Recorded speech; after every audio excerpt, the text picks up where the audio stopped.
আসসালামু আলাইকুম এভরিওয়ান, কেমন আছেন সবাই? আলহামদুলিল্লাহ, আল্লাহর রহমতে আমি ভালো আছি। আশা করছি আপনারা ভালো আছেন। তো ঘুম থেকে উঠেই আজকে খালার বাড়িতে যাওয়ার জন্য প্ল্যান করছিলাম। তো প্রথমেই ফ্রেশ হয়ে তারপর মা মেয়ে মিলে নাস্তা করে নিচ্ছিলাম। আজকে নাস্তায় ছিল চা আর টানা পারাটা। তো টানা পারাটাটা আম্মু ডিপ ফ্রিজে রেখেছিল। তো গরম করে তারপর আমরা টানা পারাটাটা খেয়ে নিচ্ছি। আর খেতে খেতে খালার বাড়িতে যাওয়ার জন্য প্রিপারেশন নিচ্ছিলাম। তো খাওয়া-দাওয়া শেষ করেই যাওয়ার প্ল্যান আছে সকাল সকালই। তো আমি রেডি হয়ে গিয়েছি। তো প্রথমে রেডি-টেডি হয়ে বোরকা-টোরকা পরে এখন আমি বাইরে বের হয়ে যাচ্ছি ঘোরার জন্য, ঘুরতে যাওয়ার জন্য। তো প্রথমে বাইরে বের হয়ে তালা মেরে চেক করছিলাম তালাটা মারা হয়েছে নাকি।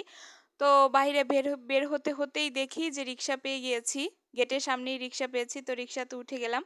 যেতে, যেতে দেখলাম যে অনেক সুন্দর একটা পার্কের মতো হয়েছে। তো চিন্তা করছিলাম এখানে আসতে হবে যেহেতু আসিনি একবারও। তো ভালো লেগেছে দেখে আমি ভিডিও ক্লিপ নিয়ে রাখলাম যে আমার কাছে সুন্দরই লেগেছে। তো কথা বলতে, বলতে দেখেন আমার খালার বাড়িতে আমি চলে আসছি। তো সিঁড়ি দিয়ে উঠছিলাম। অনেকদিন যাবৎ খালার বাড়িতে যাই না। তো মা বলছিল চলো ঘুরে আসি। তো এই ফাঁকে আমিও আম্মুর সাথে একটু ঘুরতে গেলাম। তো এই দেখেন আমি চলে আসছি। তো বাদবাকি ক্লিপ আর আমি নিলাম না।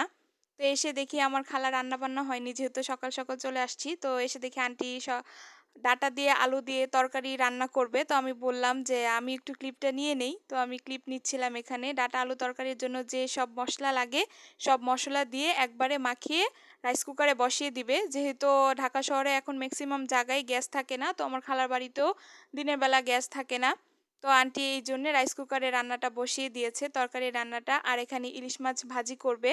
ভাজি করার জন্য প্রথমে ইলিশ মাছটাকে ওয়াশ করে এখানে হলুদ মরিচ দিয়ে মাখিয়ে তো ইলিশ মাছটাকে ভেজে নিচ্ছে। তো দেখতেই পাচ্ছেন গ্যাস নাই যেহেতু এই জন্যে ইলেকট্রিক চুলায় রান্না করছে। তো আসলে আমি রান্না-বান্না, খাওয়া-দাওয়ার ভিডিও ছাড়া আর কোনো ক্লিপই নিতে পারিনি। যেহেতু ঘুরতে আসছি অনেকদিন পরে সবার সাথে দেখা হয়েছে। তো কথা বলতে, বলতেই সময় চলে গিয়েছে। আর যে ডাঁটা আলুর তরকারি ফাইনাল লুক এটা। বাদবাকি কোনো ক্লিপই আমি নিতে পারি নাই। কথা বলে এত ব্যস্ত ছিলাম। তো দেখেন আমার খালা যেহেতু জানে আমি ভিডিও করব, এজন্যে আমার খালা সবকিছু রেডি করে টেবিল সেটআপ করে আমাকে ডাকছিল যে, "আসো এসে ভিডিও ক্লিপটা নাও। তারপর আমরা সবাই একসাথে খেতে বসবো।" তো খালার বাড়িতে গিয়েছি যখন খালা মজার, মজার অনেক কিছু রান্না করেছে আমাদের দেখে যে কি থেকে কি খাওয়াবে। তো আমি খাবার-দাবার বেড়ে নিচ্ছিলাম। খালার বাড়ি মানে নিজের বাড়ি। তো নিজের হাতেই বেড়ে নিচ্ছিলাম সবকিছু। প্লেটে ভাতটা নিয়ে নিচ্ছিলাম। ভাত নিয়ে একে, একে সবকিছু বেড়ে খেয়ে নিবো। আসলে সব মানুষেরই খালার হাতের, মার হাতের খাবার সবথেকে বেশি পছন্দ হয়, মজা লাগে। যতই বাইরে খাই, যতই রেস্টুরেন্টে খাই, মা খালার হাতের রান্নার মতো স্বাদ কোথাও পাবো না। তো প্রথমে আমি এখানে করলা ভাজিটা নিয়ে নিচ্ছিলাম। আন্টি অনেক কিছু রান্না করেছে আমাদের জন্য। তো ইলিশ মাছ ভাজি ছিল। ইলিশ মাছ আমার অনেক পছন্দ। আর ইলিশ মাছ ফ্রাই হলে তো আর কোনো কথাই নাই। আর এখানে পেঁয়াজের বেরেস্তাও ছিল। এটা হলে তো আমার আর কিছুই লাগে না। তো বেড়ে, বেড়ে নিচ্ছিলাম। নিয়ে এখন খাওয়াটা শুরু করব। তো প্রথমে ভাজি দিয়েই খাওয়া শুরু করব। তো প্রথমেই তো বললাম আমার কাছে সব তরকারি, সব রান্নাই অনেক মজা লেগেছে। তো আমি খেয়ে নিচ্ছিলাম। আসলে বলাই হয়নি আমার খালা আমাদের জন্য কি, কি রান্না করেছে। তো এখানে দেখতে পেরেছেন করলা আলু ভাজি রান্না করেছে।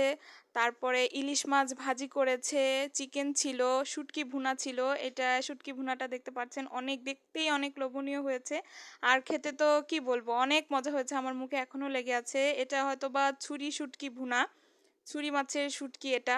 অনেক মজা লেগেছে। আমি এখন ভয়েস দিচ্ছি। আমার মনে হচ্ছে এখন পেলে আমি হয়তোবা আবার খেয়ে নিতাম। আমার কাছে খুব মজা লেগেছে। তো ইলিশ মাছ দিয়ে খেয়ে নিচ্ছিলাম। চিকেন রান্না করেছে, ডাল রান্না করেছে। আমি খাওয়াতে এত ব্যস্ত হয়ে গিয়েছি বাদবাকি কোনো কিছু ক্লিপই নিতে পারিনি। তো এখানে কথা বলতে, বলতে এসে দেখি সন্ধ্যা হয়ে গিয়েছে। কথা বলতে, বলতে কোথায় যে সময় গিয়েছে বলতেই পারি না। এসে দেখি আন্টি এখানে গরমের মধ্যে রান্নাঘরে ঢুকে আমাদের জন্য সন্ধ্যার নাস্তা বানাচ্ছে। অনেক কিছু বানিয়েছে। নুডলস আমার অনেক পছন্দ। তো নুডলস করেছে, ফ্রেঞ্চ ফ্রাই করেছে, সেমাই করেছে। অনেক কিছুই করেছে আসলে এত কিছু খাওয়া যায় না। এই গরমের মধ্যে আমাদের জন্য কষ্ট করে করেছে। তো আমি এখানে ফ্রেঞ্চ ফ্রাইটা টেস্ট করে দেখছিলাম। আমার কাছে তো ভালোই লেগেছে বরাবরই। তো আমি এখানে নুডলসটা নিয়ে নিচ্ছিলাম।